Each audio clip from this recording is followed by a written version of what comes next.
வணக்கம். செல்வகுமாரின் அறுவடை, விதைப்பு, பூச்சி விரட்டி அடித்தல் மற்றும் உலர்த்துதல், நாற்று விடுதல், பல்வேறு விவசாய பணிகள் மற்றும் செங்கல் சூளை பணிகள், உப்பள பணிகள் அனைத்திற்குமான வானிலை முன்னறிவிப்பு. அதிகாரப்பூர்வ வானிலை அறிக்கைக்கு இந்திய வானிலை ஆராய்ச்சித்துறை அறிக்கையை பார்க்கவும். 2025 ஜூலை 26 சனிக்கிழமை மாலை நிலவர ஆய்வறிக்கை.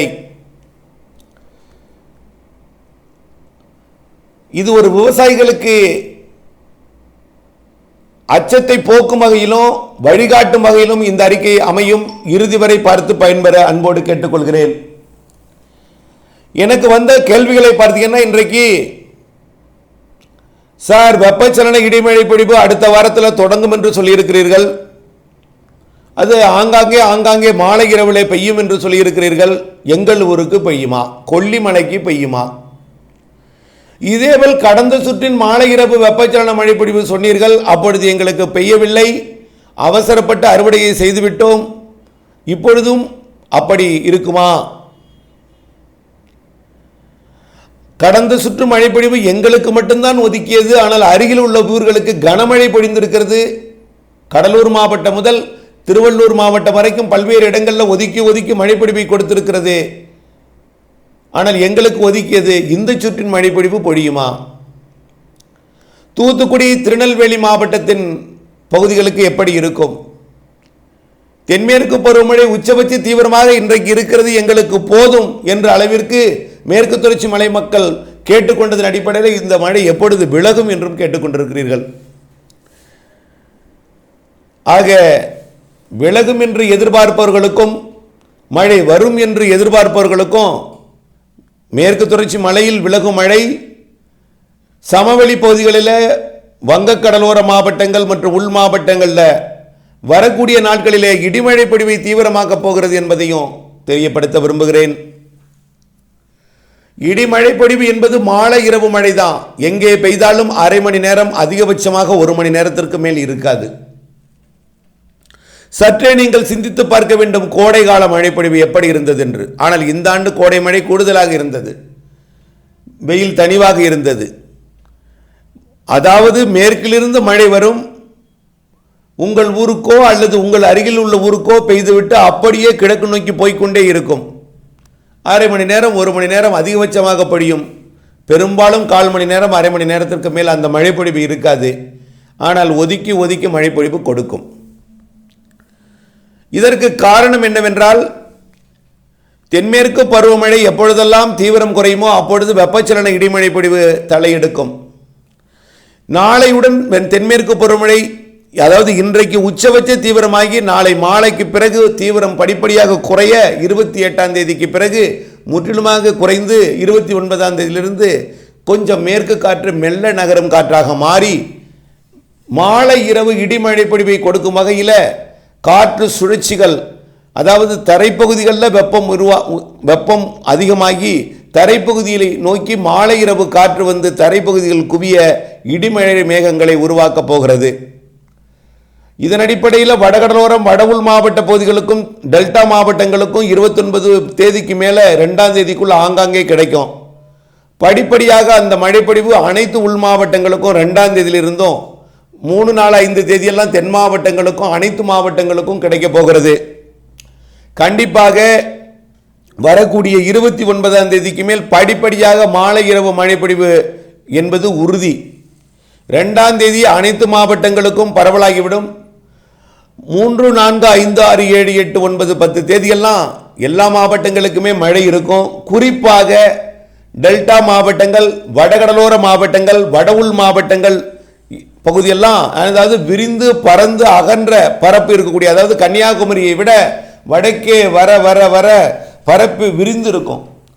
அதாவது கேரளாவில் நுழையக்கூடிய காற்று, மெல்ல நகரும் காற்று மாலை வந்து சென்னை அடையும் அளவிற்கு மிக மெல்ல நகரும் காற்றாக இருக்கும். அதே போல் ஆனால் கன்னியாகுமரி நுழைந்தால் உடனடியாக கடலுக்குள் போயிடும். அது வந்து மழை கடலில் தான் கிடைக்கும். ஆக காலை புறப்பட்டு மாலை கிடைக்கும் வகையில் எந்த அளவுக்கு பறந்து விரிந்திருக்கிறதோ அந்த இடத்துல தான் மழை மாலை இரவிலே கிடைக்கும். மத்திய மாவட்டங்கள் எல்லாம் மதியம் கிடைக்கும், உள் மாவட்டங்கள்ல எல்லாம் மதியம் கிடைக்கும். டெல்டா மாவட்டங்கள், வடகடலோரெல்லாம் மாலை இரவிலே கிடைக்கும் மழை. ஆங்காங்கே அரை மணி நேரம், அதிகபட்சமாக 1 மணி நேரம் மழை பிடிப்பை கொடுக்கும். இதில் பல்வேறு இடங்களில் வெங்காய அறுவடை இருக்கிறது என்ற கேள்வி வினா எழுப்பி இருக்கிறீர்கள். அதுவும் வெங்காயத்திலையும் விதை வெங்காயம், அதாவது இந்த பருவத்தில் வெங்காயத்தை விதைக்காக எடுத்து வைத்து அடுத்த பருவத்திற்கு பயிரிடுவதற்கான விதை வெங்காயம், அதை மிக நேர்த்தியாக எடுத்து பக்குவமாக பாதுகாக்க வேண்டிய தருணம் இது. அது மழை பொழியுமா என்று கேட்டிருக்கிறீர்கள். ஒன்றே ஒன்று தான் சொல்ல வேண்டும், ஒதுக்கி ஒதுக்கி மழை பொழியும். உங்கள் ஊரில் மழை எந்த நாளில் வேணாலும் பெய்யலாம். 29ஆம் தேதியிலிருந்து படிப்படியாக பரப்பில் அதிகரிக்கும் பொழுது அது 2ஆம் தேதிக்கு மேல் பரவலாகி 2ஆம் தேதியிலிருந்து 10ஆம் தேதி வரை பெரும்பாலான மாவட்டங்களில் மாலை இரவிலே மழை பொழிவை கொடுக்கும். எப்போ வந்தாலும் ஒரு முறை தான் மழை. மேற்கிலிருந்து வரும் 6 மணிக்கு வந்துச்சா 6:30 மணி வரைக்கும் பெஞ்சிட்டு போயிடும், மீண்டும் வராது. 6:30 மணிக்கு வருதா 7 மணி வரை பெய்து விட்டு போய்விடும். உள் மாவட்டங்களில் மதியம் வரலாம், ஒரு 2:30 மணிக்கு வருதா 3:30 மணி வரைக்கும் பெய்துட்டு போயிடும். சில மாவட்டங்களில் இரவு கூட பெய்யலாம். அது எப்போ வந்தாலும் அரை மணி நேரம் 1 மணி நேரம் வரைக்கும் நீடித்திருந்து போகும். அந்த நேரத்தில் நீங்கள் மூடி பாதுகாக்கணும். பொதுவாக வெங்காயத்தை மூடி வைக்கக்கூடாது என்பது ஒரு இது. ஆனால் மூடி பாதுகாப்பையும் 1 மணி நேரம் மூடி வைக்கலாம், மழை சாரல் படாத அளவிற்கு. அந்த மழை வரும்பொழுது சாரல் படாத அளவிற்கு மூடி பாதுகாத்து மழை விட்டதும் திறந்து வைக்க வேண்டும். அப்படி இருந்தால் உங்களுக்கு நலமாக இருக்கும் என்று நான் நினைக்கிறேன். நாள் முழுவதும் தான் வெந்து போய்விடும், அதுவும் ஒரு பிரச்சனை இருக்கிறது. ஆகவே மழைச்சாரல் படாத அளவிற்கு உங்களுடைய அனைத்து விளைபொருட்களையும் பாதுகாத்திட வேண்டும், அவ்வளவுதான். இது நாள் முழுவதும் பெய்யும் மழைன்னா தான் அறுவடைக்கு இடையூறு கொடுக்கும். அப்படிப்பட்ட அச்சம் உங்களுக்கு வேண்டவே வேண்டாம். அறுவடை செய்யலாம். கடும் வெயில் இருக்கும். சூரியனின் குத்துக்கதிர் ஆகஸ்ட் 16ஆம் தேதி திருவள்ளூர் மாவட்டம் தடா அருகே முதல் நாள் 16ஆம் தேதி படும். 17ஆம் தேதி, 15ஆம் தேதி, 16ஆம் தேதி எல்லாம் சென்னை திருவள்ளூர் ஒட்டி 17, 18 என்று வந்து செப்டம்பர் மாதம் 1ஆம் தேதி குமரிமுனையை விட்டு விலகும். செப்டம்பர் 21 நிலநடுக்கோட்டுக்கு போகும். அந்த வழித்தடத்தில் தமிழ்நாட்டிலே ஆகஸ்ட் 16 செப்டம்பர் 1 வரை சூரியன் குத்துக்கதிர் விடும். அதுக்கு முன்பே ஆந்திர பிரதேசத்துக்கு வரும்பொழுதே தமிழ்நாட்டில் வெயில் அதிகரித்திடும். அதன் காரணமாகத்தான்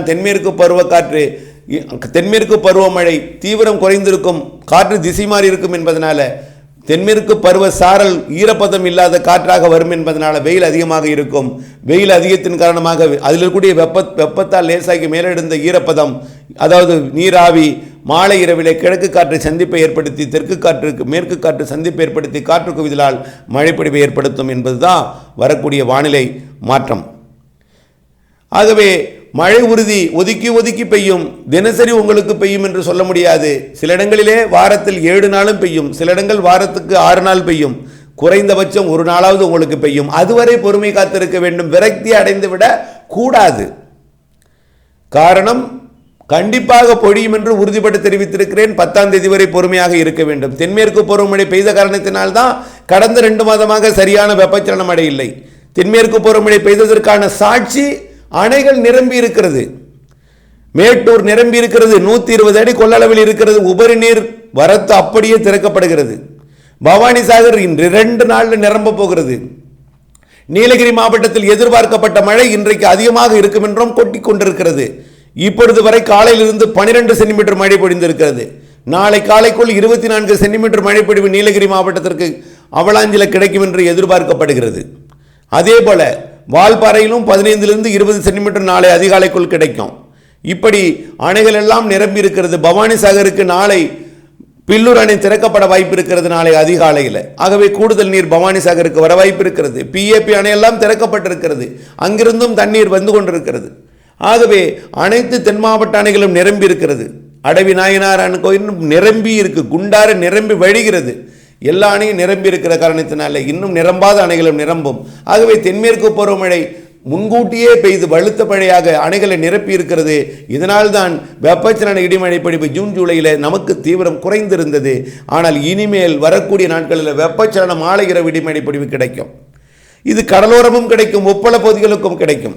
செங்கல் சூளை பணிகளுக்கு பகலிலே நீங்கள் செங்கல் கட் பண்ணலாம், ஆனால் தீயிடுவதற்கு சாதகமான வாய்ப்பு உறுதியாக மழை இல்லை என்று சொல்வதற்கு இல்லை. ஆனால் 2 நாட்களுக்கு தீவிரம் குறைந்திருக்கும். வரக்கூடிய 29 கண்டிப்பாக மாலை இரவு மழைப்பொழிவு இருக்கும். இன்றிலிருந்து ஒரு 2-3 நாட்களுக்கு ஒதுக்குதலுடன் மழை இருக்கும். 2 நாட்களுக்கு தீயிடுவதற்கு வாய்ப்பு இருக்கிறது. ஆனால் 30ஆம் தேதியிலிருந்து மாலை இரவு இடிமழை பொழிவு கண்டிப்பாக பரவலாகிவிடும். கொஞ்சம் கொஞ்சமாக கண்டிப்பாக உங்களுக்கு எந்த நாளில் மழை பெய்யும் எந்த நாளில் பெய்யாது என்று சொல்லும் அளவிற்கு உறுதிபட சொல்ல முடியாது. ஆனால் அன்றைக்கு சொல்லலாம், இப்பொழுதைக்கு சொல்ல முடியாது. ஆனால் மழைப்பொழிவு தினசரி ஒதுக்கி ஒதுக்கி கொடுத்து கொண்டிருக்கும் என்பதை நினைவுபடுத்த விரும்புகிறேன். இந்த அறிக்கையை பார்த்து அறுவடை விவசாயிகள் அச்சப்படக்கூடாது. பகலிலே மழை இருக்காது, மாலை இரவு 1 மணி நேரம் 1/2 மணி நேரம் மழை தான். அது இடி மின்னலுடன் லேசான காற்றுடன். காற்றுனா வாழை விவசாயிகள் அச்சப்படக்கூடாது. மேற்கு திசையிலிருந்து வெப்பத்தால் லேசாகி மேலெழுந்த காற்று மழையாக இறங்கும் பொழுது அடுத்த ஊருக்கு மழை பெய்யும், மழை நகரும் பொழுது ஒரு காற்றோட முதல்ல மழை பொழிவு தொடங்கும். முதல்ல காற்று, பிறகு மேகம் வரும், பிறகு மழை வரும். இப்படிப்பட்ட மழையை நீங்கள் அனுபவித்திருக்கல, அந்த மழை தான். ஆகவே ஏதோ புயல் காற்று என்று நினைத்து விடக்கூடாது. மழைக்கு முன் வரக்கூடிய காற்று மழை பெய்ய தொடங்கியதும் அந்த காற்று நின்றுவிடும் என்பதையும் புரிந்து கொள்ள வேண்டும். ஆகவே வெப்பச்சலன இடிமழைப்பொழிவு, மாலை இரவு மழைப்பொழிவு ஆகஸ்ட் முதல் வாரத்தில் 10ஆம் தேதி வரை இருக்கும் என்பதை தெரியப்படுத்த விரும்புகிறேன். தொடர்ந்து வானிலை அப்டேட்ஸுடன் இணைந்திருந்து வானிலை அறிந்து விவசாயம் செய்ய அன்போடு கேட்டுக்கொள்கிறேன். நன்றி.